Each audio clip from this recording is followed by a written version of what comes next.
നെയ്യാറ്റിൻകരയിലെ ഗോപൻ സ്വാമിയുടെ വിവാദ കല്ലറ ഇന്ന് പൊളിക്കില്ല. പ്രതിഷേധവുമായി ഒരു വിഭാഗം നാട്ടുകാരും കുടുംബവും രംഗത്തെത്തിയതിന് പിന്നാലെയാണ് തീരുമാനം. നോട്ടീസ് നൽകിയതിനു ശേഷം മറ്റ് നടപടികൾ സ്വീകരിക്കുമെന്ന് സബ് കളക്ടർ പറഞ്ഞു. ഇതിന് പിന്നാലെ സത്യാവസ്ഥ അറിയാൻ കല്ലറ പൊളിക്കണമെന്നാവശ്യപ്പെട്ട് നാട്ടുകാരും രംഗത്തെത്തി. പൊളിക്കലിനെതിരെ പ്രതിഷേധിക്കുന്നത് BJP-ക്കാരാണെന്ന് നാട്ടുകാർ ആരോപിച്ചു. നമ്മൾ തൽക്കാലം ഒന്ന് സ്റ്റേഷനിലേക്ക് പോകണം സംസാരിക്കാൻ വേണ്ടിയിട്ട്. നമുക്ക് ഈ ഒരു ഇൻക്വസ്റ്റ് ചെയ്യുന്നതിനോടൊപ്പം നമുക്ക് ഈ ഒരു മൊത്തത്തിലുള്ളൊരു ലോ ആൻഡ് ഓർഡർ ഇഷ്യൂ കൂടി ഒന്ന് ഹാം ചെയ്യുന്നില്ല എന്ന് ഉറപ്പുവരുത്തേണ്ട ആവശ്യമുണ്ട്. നമ്മൾ ഒന്നും കൂടെ സംസാരിക്കുന്നുണ്ട്. ഇൻക്വസ്റ്റിന് വേണ്ടി കുറച്ച് കാര്യങ്ങളൂടെ ചെയ്യാനുണ്ട്. നമുക്ക് ഷാമിയാനുള്ള കാര്യങ്ങൾ ചെയ്യണം, ഫുൾ ഏരിയ കവർ ചെയ്യണം. അപ്പോൾ അതിനുള്ള ഫെസിലിറ്റീസിന് നമുക്ക് കുറച്ച് സമയം ആവശ്യമുണ്ട്. പക്ഷെ നിലവിൽ നമുക്ക് ഈ ഒരു ചെറിയൊരു എല്ലാൻ്റെ ഇഷ്യൂ പോലെ ഒരു ടെൻഷൻ ബിൽഡപ്പ് ആവുന്നത് കൊണ്ട് എല്ലാവരോടും സംസാരിക്കാൻ വേണ്ടിയിട്ട് തൽക്കാലം നമ്മൾ സ്റ്റേഷനിലേക്ക് പോവുകയാണ്. അപ്പം ആ സമയത്ത് നമ്മൾ ഒഫീഷ്യലി ഇത് ചെയ്യാനുള്ള ഓർഡറിന്റെ കോപ്പി കൂടി നമ്മൾ ഇവർക്ക് കൊടുക്കുന്നുണ്ട്. അപ്പം ഇത് നിയമപരമായിട്ട് ചെയ്യണം തന്നെയാണ് നമുക്ക് ഈ റിപ്പോർട്ടിന്റെ അടിസ്ഥാനത്തിൽ നമ്മൾ തീരുമാനിച്ചിരിക്കുന്നത്. അത് എന്താണ് നമ്മുടെ പോലീസിന്റെ ഇൻഡിപെൻഡന്റ് എൻക്വയറിയുടെ ബേസിസിലാണ്. അതല്ലാതെ നമ്മൾ എന്താണ് മറ്റ് ആൾക്കാരുടെ റിപ്പോർട്ടുകളോ അല്ലെങ്കിൽ മറ്റ് മതപരമായ കാര്യങ്ങളോ ഒന്നും അടിസ്ഥാനത്തിലല്ല. പ്യൂർലി നിയമപരമായിട്ടുള്ള പ്രൊസീജിയർ പാർട്ട് ചെയ്തിട്ട് തന്നെയാണ് ചെയ്യുന്നത്. പക്ഷേ ഈ ഒരു എല്ലാവരുടെ ആംഗിളും കൂടി ഉള്ളതുകൊണ്ട് നമ്മളൊന്ന് സംസാരിക്കാൻ വേണ്ടിയിട്ട് അങ്ങോട്ട് പോവുകയാണ്. അപ്പോൾ അതിനുശേഷം കാര്യങ്ങൾ അറിയിക്കാം. Thank you. ഷിജോ കുര്യൻ ചേർന്നു. ഷിജോ, നാടകീയ രംഗങ്ങൾ നമ്മൾ കണ്ടതാണ്. ദുരൂഹ സമാധി പൊളിക്കില്ല, നിലവിൽ പൊളിക്കില്ലെന്നുള്ള തീരുമാനത്തിലേക്കാണോ എത്തിയിരിക്കുന്നത്? സ്ഥലത്തെ ഇപ്പോഴത്തെ സാഹചര്യം എന്താണ്? ധന്യ, രാവിലെ 7 മണി മുതൽ ഇപ്പോൾ ഈ സമയം 2 മണി വരെ ഉണ്ടായിട്ടുള്ള അസാധാരണമായിട്ടുള്ള നാടകീയമായിട്ടുള്ള രംഗങ്ങൾ നമ്മൾ കണ്ടതാണ്. എന്തായാലും നെയ്യാറ്റിൻകര ഗോപൻ സ്വാമിയുടെ കല്ലറ ഇന്നിപ്പോൾ പൊളിക്കില്ല എന്നുള്ളതാണ് നമുക്ക് ഇപ്പോൾ ഈ ഒരു ഘട്ടത്തിൽ മനസ്സിലാകുന്നത്. ആ ഒരു വിവരമാണ് നമുക്കിപ്പോൾ പോലീസിൽ നിന്നും അറിയാൻ കഴിയുന്നത്. ഒരു ക്രമസമാധാന പ്രശ്നം നിലനിൽക്കുന്നതുകൊണ്ട് ഇന്നിപ്പോൾ ഈ കല്ലറ പൊളിച്ചുകൊണ്ട് കൂടുതൽ സങ്കീർണമാക്കാൻ പോലീസ് ഉദ്ദേശിക്കുന്നില്ല എന്നുള്ളതാണ് നമുക്ക് അറിയാൻ കഴിയുന്നത്. എന്തായാലും BJP പ്രവർത്തകർ ഇവിടെ ഒരു വർഗീയ സംഘർഷം ഉണ്ടാക്കാൻ ശ്രമിക്കുന്നു എന്നുള്ള ആരോപണമാണ് നാട്ടുകാർ ഉന്നയിക്കുന്നത്. അതായത് വിശ്വ ഹിന്ദു പരിഷത്തിന്റെയും ഹിന്ദു ഐക്യവേദിയുടെയും പ്രവർത്തകർ ഇവിടെ എത്തി വർഗീയമായിട്ടുള്ള ചേരിതിരിവ് ഇവിടെ ഉണ്ടാക്കാൻ ശ്രമിക്കുന്നു എന്ന് ആരോപിച്ചുകൊണ്ട് നാട്ടുകാർ കൂടി രംഗത്ത് വന്നിരുന്നു. അപ്പോൾ നാട്ടുകാരായിട്ടുള്ള വിവിധ പാർട്ടികളിൽപ്പെട്ട പൊതുപ്രവർത്തകരായിട്ടുള്ള അടക്കമുള്ള ആളുകൾ ഇവിടേക്ക് വരികയും പിന്നീട് ഇത് കല്ലറ ഇന്ന് തന്നെ പൊളിക്കണം, ഇതിനകത്ത് ഗോപൻ സ്വാമി ഇവിടെ ഉണ്ടോ ഇല്ലയോ, അദ്ദേഹത്തിന് എന്ത് പറ്റി എന്നറിയണം എന്നുള്ള ആവശ്യം ഉന്നയിച്ചുകൊണ്ടാണ് നാട്ടുകാർ അടക്കമുള്ളവർ ഇവിടേക്ക് വന്നത്.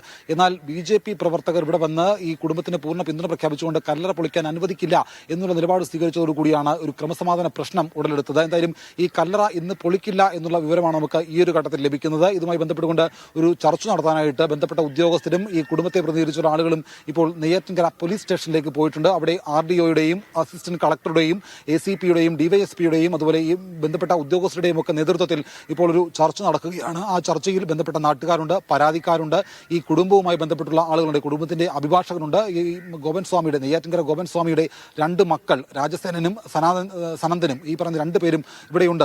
രാവിലെ ഇവിടേക്ക് വന്നപ്പോൾ തന്നെ ഈ കുടുംബത്തിന്റെ നിലപാട് നമ്മളോട് പറഞ്ഞതാണ്. ഈ കല്ലറ പൊളിക്കാൻ ഒരു തരത്തിലും സമ്മതിക്കില്ല എന്നുള്ള നിലപാടാണ് ഈ കുടുംബം രാവിലെ മുതൽ തന്നെ സ്വീകരിച്ചത്. എന്നാൽ RDOയും അസിസ്റ്റന്റ് കളക്ടറും പോലീസും അടക്കമുള്ള സംഘം ഇവിടേക്ക് വന്ന് ആ സമാധി സ്ഥലത്തേക്ക് പോയപ്പോൾ വളരെ അസാധാരണമായിട്ടുള്ള നാടകീയമായിട്ട് രംഗങ്ങൾ കണ്ടു. പ്രായമായ ഈ സനന്ദന്റെയും രാജസേനന്റെയും അമ്മ മരിച്ച നെയ്യാറ്റിൻകര ഗോപൻ സ്വാമിയുടെ ഭാര്യ അടക്കമുള്ളവർ ഈ സമാധി സ്ഥലത്തേക്ക് വന്ന് അവിടെ കുത്തിയിരുന്നു കൊണ്ട് കരയുകയും മുദ്രാവാക്യം വിളിക്കുകയും ഒക്കെ ചെയ്യുന്ന സാഹചര്യം നമ്മൾ കണ്ടതാണ്. പിന്നീട് VHP പ്രവർത്തകർ വന്ന് പ്രതിഷേധ മുദ്രാവാക്യം വിളിക്കുന്നു. നാട്ടുകാരും VHP പ്രവർത്തകരും BJP ഇവിടെ വർഗീയ സംഘർഷം ഉണ്ടാക്കാൻ ശ്രമിക്കുന്നുവെന്ന് നാട്ടുകാർ ആരോപിച്ചതോടുകൂടി 2 കൂട്ടരും, അതായത് നാട്ടുകാരും VHP ഹിന്ദു ഐക്യവേദി പ്രവർത്തകരും മുഖാമുഖം നിന്നുകൊണ്ട് പോർ വിളിച്ചുകൊണ്ട് മുദ്രാവാക്യം വിളിക്കുന്ന സാഹചര്യം കണ്ടു. ഒരുപക്ഷെ ഒരു കയ്യാങ്കളിയിലേക്ക് വരെ പോകുന്ന ഒരു സാഹചര്യം ഉണ്ടായിരുന്നു. അത് വളരെ പോലീസ് സംയോജിതമായി ഇടപെട്ടുകൊണ്ട് വളരെ സംയമനത്തോടു കൂടിയാണ് പോലീസ് ഈ കാര്യങ്ങളിലൊക്കെ ഇടപെട്ടത്. വലിയ സംഘർഷത്തിലേക്ക് പോകാതെ വലിയ വർഗീയ ചേരിതിരിവ് ഉണ്ടാക്കാൻ ശ്രമിച്ച ആ ഒരു സാഹചര്യം വളരെ ശാന്തമായിട്ടാണ് പോലീസ് പരിഹരിച്ചത്. എന്തായാലും ഇപ്പോൾ രംഗം ശാന്തമാണ്. ഇന്നിപ്പോൾ കല്ലറ പൊളിക്കില്ല എന്നുള്ള വിവരം ലഭിക്കുന്നു. അതിലും ഇപ്പോൾ നെയ്യാറ്റിൻകര പോലീസ് സ്റ്റേഷൻ നടക്കുന്ന ചർച്ചകൾക്ക് ശേഷമായിരിക്കും ഇത് സംബന്ധിച്ചുള്ള കൂടുതൽ തീരുമാനങ്ങളിലേക്ക് ഉണ്ടാവുക. എന്തായാലും ഇന്നിപ്പോൾ കല്ലറ പൊളിക്കാൻ സാധ്യതയില്ല. അതുമായി ബന്ധപ്പെട്ട് ഇനി കൂടുതൽ മൊഴികൾ രേഖപ്പെടുത്താൻ അല്ലെങ്കിൽ ഈ കുടുംബത്തിന്റെ തന്നെ മൊഴിയെടുക്കാനുള്ള സാധ്യത, മറ്റൊന്ന് കലക്ടർ എപ്പോഴായിരിക്കും കുടുംബവുമായി സംസാരിക്കുന്നുണ്ടോ? അത്തരത്തിലുള്ള വിവരങ്ങളുമുണ്ടല്ലോ. ധന്യ, ഇപ്പോൾ അസിസ്റ്റന്റ് കളക്ടർ ഇവരുമായി ബന്ധപ്പെട്ട് സംസാരിക്കുകയും ഒക്കെ ചെയ്തിരുന്നു. ഈ മൊഴികളിലെ വൈരുദ്ധ്യം അത് തുടക്കം മുതൽ തന്നെ ഉണ്ട്. വ്യാഴാഴ്ച ഈ സംഭവം നടന്നു, ഇതിനുശേഷം പരാതി ലഭിക്കുന്നു. ആ പരാതി ലഭിച്ച് ഇന്ന് ഈ സമയം വരെയും മൊഴികളിൽ വലിയ തരത്തിലുള്ള വൈരുദ്ധ്യമുണ്ട്. ഈ മക്കൾ സനന്ദനും രാജസേനനും മാധ്യമങ്ങളോട് പറയുന്ന കാര്യങ്ങളിൽ പോലും പലതരത്തിലുള്ള വൈരുദ്ധ്യങ്ങളുണ്ട്. നമ്മളത് ആവർത്തിച്ച് ചോദിക്കുമ്പോൾ അതേക്കുറിച്ച് പോലും അവർക്ക് കൃത്യമായിട്ടുള്ള മറുപടിയില്ല. പോലീസിനും അതറിയാം. അപ്പോൾ ആ ഒരു സാഹചര്യം നിലനിൽക്കെ ഇനി അവരിലേക്ക് കൂടുതൽ ചോദ്യങ്ങൾ ചോദിച്ച് ഈ വൈരുദ്ധ്യം തന്നെ വീണ്ടും ആവർത്തിപ്പിക്കാൻ ഒരുപക്ഷെ പോലീസിനെ ഉദ്ദേശിക്കുന്നുണ്ടാവില്ല. ഇനി ഇതിനകത്തുള്ള ദുരൂഹത അല്ലെങ്കിൽ അസ്വാഭാവികത പൂർണ്ണമായിട്ട് നീക്കാൻ ഇനി ചെയ്യേണ്ടത് ആ മൃതദേഹം അവിടെ ഉണ്ടോ എന്ന് പരിശോധിക്കണം. അവിടെ ഉണ്ട് എങ്കിൽ ആ മൃതദേഹം പുറത്തെടുത്ത് അത് പോസ്റ്റ്മോർട്ടം അടക്കമുള്ള ശാസ്ത്രീയ പരിശോധനകൾക്ക് വിധേയമാക്കണം. അങ്ങനെ മൃതദേഹം പുറത്തെടുത്ത് ശാസ്ത്രീയമായ പരിശോധനയിലൂടെ മാത്രമേ എന്താണ് സംഭവിച്ചത് എന്നുള്ള കാര്യം അറിയാൻ പറ്റുകയുള്ളൂ. ആ മൃതദേഹം അവിടെ ഉണ്ടോ, അല്ലെങ്കിൽ നെയ്യാറ്റിൻകര ഗോപൻ സ്വാമിയുടെ മൃതദേഹം അവിടെ ഉണ്ടോ എന്നുള്ള കാര്യമാണ് നാട്ടുകാർ സംശയം പ്രകടിപ്പിക്കുന്നത്.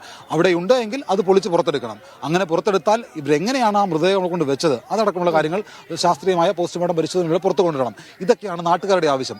അതിനെ തടയിടുകയാണ് വിശ്വാസത്തിന്റെ പേരിൽ BJP ചെയ്യുന്നത് എന്നുള്ള ആരോപണമാണ് നാട്ടുകാർ ഉന്നയിക്കുന്നത്. അതിന്റെ പേരിലാണ്, അതായത് ഈ വർഗീയ ചേരിതിരിവ് ഉണ്ടാക്കാൻ BJP ശ്രമിക്കുന്നു എന്നുള്ള നാട്ടുകാരുടെ ആരോപണമുണ്ട്. അത് പോലീസ് അതിന് വഴങ്ങിക്കൊടുക്കുന്നു എന്നുള്ള ആരോപണം നാട്ടുകാർ ഉന്നയിക്കുന്നുണ്ട്. എന്തായാലും അതുമായി ബന്ധപ്പെട്ടാണ് ഒരു ക്രമസമാധാന പ്രശ്നം ഇവിടെ ഉടലെടുത്തത്. ആ ക്രമസമാധാന പ്രശ്നം കൂടുതൽ സങ്കീർണമാകാതിരിക്കാൻ വേണ്ടിയിട്ട് കൂടിയാണ് ഇന്നിപ്പോൾ കല്ലറ പൊളിക്കുന്ന നടപടികൾ താൽക്കാലികമായിട്ട് നിർത്തിവെക്കാൻ ജില്ലാ കളക്ടർ നിർദ്ദേശം നൽകിയത്. ആ കളക്ടറിന്റെ നിർദ്ദേശം RDOയും അസിസ്റ്റന്റ് കളക്ടറും ബന്ധപ്പെട്ട ഉദ്യോഗസ്ഥരെ അറിയിക്കുകയും ഇവിടെ ഉണ്ടായിരുന്ന ആളുകളെ അറിയിക്കുകയും ഒക്കെ ചെയ്തിട്ടുണ്ട്. അതിന്റെ അടിസ്ഥാനത്തിൽ ഇപ്പോൾ ഇവിടുന്ന് എല്ലാവരും പിരിഞ്ഞു പോവുകയും ചെയ്തിട്ടുണ്ട്. രാവിലെ വളരെ കുറച്ച് ആളുകൾ മാത്രമാണ് ഇവിടെ ഉണ്ടായിരുന്നത്. എന്നാൽ പിന്നീട് സംഘടിച്ച കുറേയധികം ആളുകൾ ഇവിടേക്ക് വരുന്നുണ്ടായിരുന്നു. അതാണ് ഇതിനകത്ത് വർഗീയ ചേരിതിരിവ് ഉണ്ടാക്കാൻ BJP ശ്രമിച്ചു എന്നുള്ള നാട്ടുകാരുടെ ആരോപണം ശരിവെക്കുന്നത്. കഴിഞ്ഞ ദിവസങ്ങളിൽ, അതായത് ഈ പറയുന്ന ഗോപൻ സ്വാമിയുടെ സമാധിയുമായി ബന്ധപ്പെട്ടുകൊണ്ട് കഴിഞ്ഞ ദിവസങ്ങളിലൊന്നും തന്നെ ആരും ഇവിടെ വന്നിരുന്നില്ല. എന്നാൽ ഇന്നലെ രാത്രിയാണ് വിശ്വ ഹിന്ദു പരിഷത്തിന്റെയും ഹിന്ദു ഐക്യവേദിയുടെയും പ്രവർത്തകർ ഇവിടേക്ക് വന്ന് ഈ കുടുംബവുമായി സംസാരിച്ചത്. അപ്പോൾ അതിനകത്ത് BJP ഈ സാഹചര്യം മുതലെടുക്കാൻ ശ്രമിക്കുന്നു എന്നുള്ള ആരോപണം അതിന്റെ ബേസിസിലാണ് നാട്ടുകാർ പറയുന്നത്. അങ്ങനെ ഒരു ചേരിതിരിവ് ഉണ്ടായാൽ, അങ്ങനെ ഒരു വർഗീയ സംഘർഷം ഉണ്ടായാൽ ഇപ്പോഴത്തെ സാഹചര്യത്തിൽ ഇവിടെ നിൽക്കില്ല, കാര്യങ്ങൾ കൂടുതൽ സങ്കീർണമാകും. അതുകൊണ്ടാണ് ഇപ്പോൾ കല്ലറ പൊളിക്കാതെ ഇതിന്റെ മറ്റ് കാര്യങ്ങളിലേക്ക് കടക്കാൻ പോലീസ് ബന്ധപ്പെട്ട ജില്ലാ ഭരണകൂടവും കുറച്ചുകൂടി കാത്തിരിക്കുന്നത്. ഇനിയിപ്പോൾ ഈ കുടുംബത്തിന് ഇതുമായി ബന്ധപ്പെട്ട കൃത്യമായുള്ള കാര്യങ്ങൾ പറഞ്ഞ് മനസ്സിലാക്കി ബോധ്യപ്പെടുത്തി അവർക്ക് നോട്ടീസ് കൊടുത്തതിന് ശേഷം ഒരുപക്ഷെ നാളെ ഈ കല്ലറ പൊളിക്കുന്ന നടപടിയിലേക്ക് പോലീസ് കടക്കാൻ സാധ്യതയുണ്ട്. അതേസമയം ഈ കുടുംബം നിയമപരമായിട്ട് പോകാനുമുള്ള സാധ്യത നമ്മൾ തള്ളിക്കളയുന്നില്ല. കാരണം ഒരുപക്ഷെ ഈ കുടുംബം ഇതിനെതിരെ, ഈ കല്ലറ പൊളിക്കുന്നതിനെതിരെ കോടതിയെ സമീപിക്കാൻ ഒരുങ്ങുന്നു എന്നുള്ള വിവരം കൂടി ലഭിക്കുന്നു. ഒരുപക്ഷെ ഇവർ കോടതിയിലേക്ക് പോയാൽ, സ്റ്റേ വാങ്ങിയാൽ ഒരുപക്ഷെ മറ്റ് നിയമ നടപടികളിലേക്ക് ഈ കാര്യങ്ങൾ പോകും. പക്ഷേ ഇതിനകത്ത് ഇതിന്റെ അസ്വാഭാവികത പൂർണ്ണമായിട്ട് നീക്കി ഇതൊരു സ്വാഭാവിക മരണമാണ് എന്ന് തെളിയണമെങ്കിൽ ഇപ്പോൾ ഉണ്ടായിട്ടുള്ള ഈ സാഹചര്യങ്ങളൊക്കെ അവസാനിക്കണം. അതായത് ഈ മൃതദേഹം ഈ കല്ലറയിൽ നിന്ന് പുറത്തെടുത്ത് അത് പോസ്റ്റ്മോർട്ടം ചെയ്താൽ മാത്രമേ ഇപ്പോൾ ഉയർന്നിട്ടുള്ള ഈ ആരോപണങ്ങളൊക്കെ ഇപ്പോൾ പൂർണ്ണമായിട്ട് തെളിയിക്കുകയുള്ളൂ. എന്തായാലും അതിലേക്ക് കടക്കണമെങ്കിൽ ഇതിന്റെ അടുത്ത ഘട്ടം ഈ ചർച്ചയിലൂടെ ഒരു പരിഹാര ശ്രമം ഉണ്ടാവുക എന്നുള്ളതാണ്. അതിന്റെ ശ്രമങ്ങളാണ് ഇപ്പോൾ നെയ്യാറ്റിൻകര പോലീസ് സ്റ്റേഷനിൽ നടന്നുകൊണ്ടിരിക്കുന്നത്. അതിനുശേഷം ഇന്നിപ്പോൾ കല്ലറ പൊളിക്കുമോ അതോ നാളത്തേക്ക് മാറ്റിവെക്കുമോ, എന്താണ് തുടർ നടപടി എന്നുള്ള അറിയാൻ കഴിയും. കുറച്ചുകൂടി കഴിയുമ്പോൾ നമുക്ക് നെയ്യാറ്റിൻകര സ്റ്റേഷനിൽ നിന്നുള്ള അപ്ഡേറ്റ്സ് നമുക്ക് പ്രേക്ഷകരുമായിട്ട് പങ്കുവെക്കാൻ കഴിയും. എന്തായാലും താൽക്കാലികമായിട്ട് ഇപ്പോൾ ഇവിടെ ഉണ്ടായിട്ടുള്ള ഈ കല്ലറ പൊളിക്കാനുള്ള ശ്രമം താൽക്കാലികമായിട്ട് നിർത്തിവെച്ചിരിക്കുകയാണ്. കുറച്ചുകൂടി കഴിയുമ്പോൾ ഇത് സംബന്ധിച്ച് കൂടുതൽ വിവരങ്ങൾ നൽകാൻ കഴിയും. എന്തായാലും നേരത്തെ ഉണ്ടായിട്ടുള്ള ആ ഒരു സംഘർഷത്തിനും അല്ലെങ്കിൽ ആ ഒരു വാക്തർക്കത്തിനും ഒക്കെ ഇപ്പോൾ രംഗം ശാന്തമായിട്ടുണ്ട്. പോലീസ് ഉദ്യോഗസ്ഥരടക്കമുള്ളവർ, കുറച്ച് പോലീസുകാരെ ഈ കല്ലറയോട് ചേർന്ന് സമീപത്ത് നിയോഗിച്ചിട്ടുണ്ട്. ബാക്കിയുള്ള ഉന്നത ഉദ്യോഗസ്ഥരടക്കമുള്ളവർ ഇവിടുന്ന് മടങ്ങിയിട്ടുണ്ട്. മറ്റ് പ്രവർത്തകരും മടങ്ങിയിട്ടുണ്ട്. തന്നെ